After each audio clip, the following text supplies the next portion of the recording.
Now, just to talk a little bit about our aiming point and what we want to do. Okay, I know there's a ton of different ways to do things. This is just what we believe in here with the Dallas Cowboys.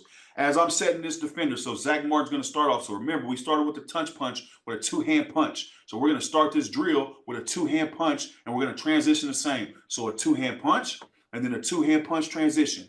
An independent hand punch, and then an independent hand transition is how we're going to go through these drills. So what I want to do is I want my outside knee to split the crotch, okay? I want my outside eye to be in relationship to his inside eye, all right? Okay, I want to cover up the inside number with my body, okay? And I want to throw my outside hand to that outside number using my inside hand as a catch hand, as a clasp hand, as an independent hand, or even a two-hand punch. I want high-low hands, okay? High-low hands. But again, one more time, I want that outside knee to split the crotch, okay? I want my outside eye to his inside eye, okay? I want to cover up this inside number with my body, okay? Inside out, staying inside out of the defender, all right? And then when I throw my hands, boom, I want that outside hand to the outside number, okay? All right, and the purpose of this is just showing, okay, we're just working the punch. We're just working the punch. Now, he's taking a tight angle set, more of an aggressive set, not necessarily an up kick, all right, but he's taking a tight set, okay? Maybe we're in quick game right here. We got to get hands on the defender right now. Elbows are in tight. Cleats are close to the ground, staying connected, and we're just working the punch. We're just setting and punching. Setting and punching. Same thing from the center spot. We're going down the line. Set and punch. Okay. Elbows in tight. Okay. We tell the centers to get back and over square. Okay. Want to get off the ball. Want to get back and over square. Okay. All right. But same thing. I want to cover up that inside number. Throw the outside hand to the outside number. My outside eye to his inside eye. Okay. And then high-low hands. Okay. I know everybody does it a little bit different, and that's perfectly fine. But I'm telling you what we do with the Dallas Cowboys. Same thing here.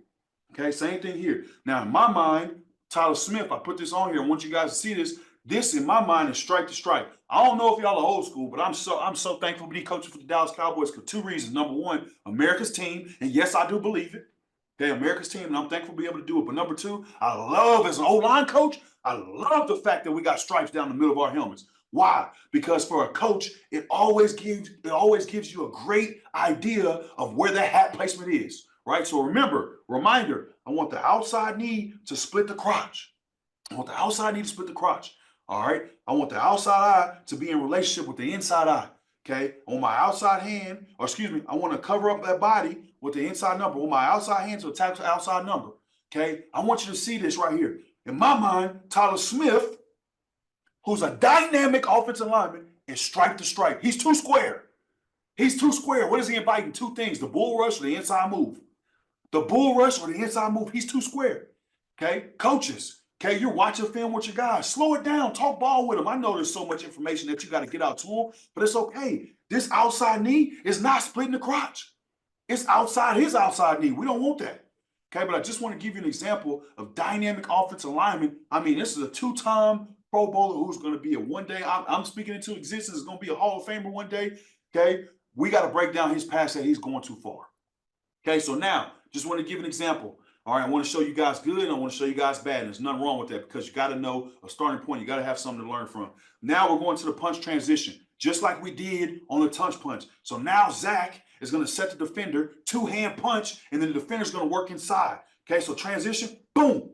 Okay, here's a transition, boom. Now what I'm telling Zach, okay, coaches, what am I coaching him up on? I love the fact on his pass set, his cleats are what? Close to the ground. I love that. I love that. Elbows in tight. I love the punch. But what am I telling him? I'm telling Zach Martin, hey, on your transition, okay, let me see if I can pause it.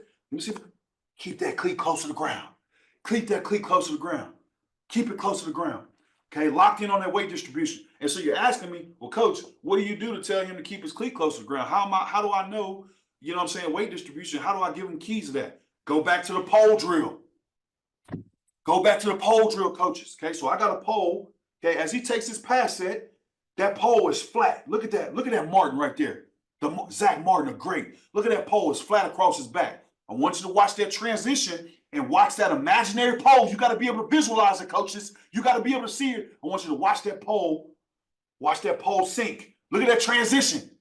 Look at that transition. That tells me there's too much weight distribution on the outside foot. Now, I get it. You're saying, well, coach, he does have to put more weight on the outside foot to be able to transition inside. Yes, of course he does. But these are the small, minute, technical things that we're trying to coach our players on. Just if he puts a little bit less weight distribution on the outside foot and a little bit more on the inside foot, that inside foot is closer to the ground. But again, I wanted to bring to life that pole drill because as you can see, he'd be parallel to the line of scrimmage. And as he worked, that pole would tilt just a little bit.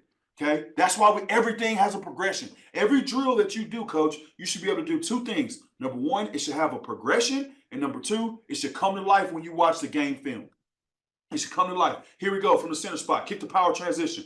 Okay. Now, what I would like Brock Hoffman to do, a great young dynamic player, is to cover up the bag a little bit more. He's playing a drill. Okay. He's playing a drill. What do I mean by that? Right now, I should be setting to cover up this inside number. He's already in his transition before the defender works inside. These are little nuggets that you're looking for to say, whoa, hold on now, don't play the drill. If you got guys to do this, now what you do is, as a coach, this is Mr. Henry. He's been doing it for a very long time. One of our scouts, a great man, likes to catch the ball, likes to catch the snaps for us. But as a coach, I'm standing here as a coach. I'm removing the ball, all right?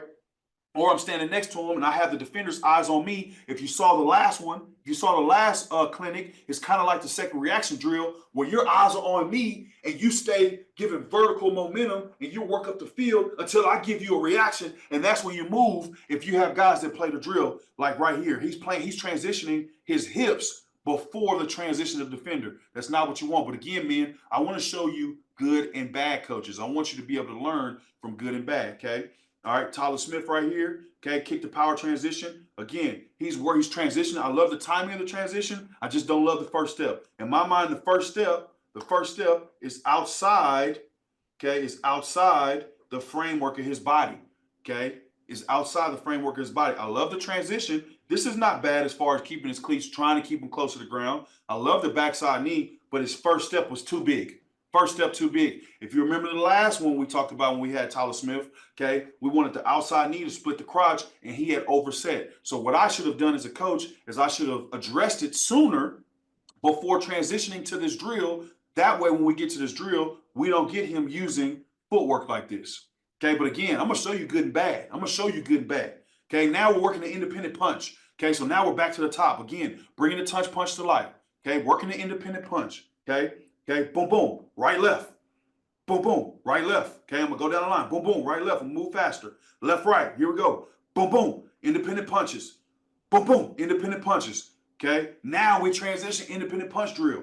Okay, independent punch transition. Boom, boom. So remember, he was going to lead with the right and the left. Why? Because he's kicking, all right, in a right-handed stance. He was going to lead with his right hand. But now the transition forces him to lead left, right. Okay, just like the touch punch. Up, left, right.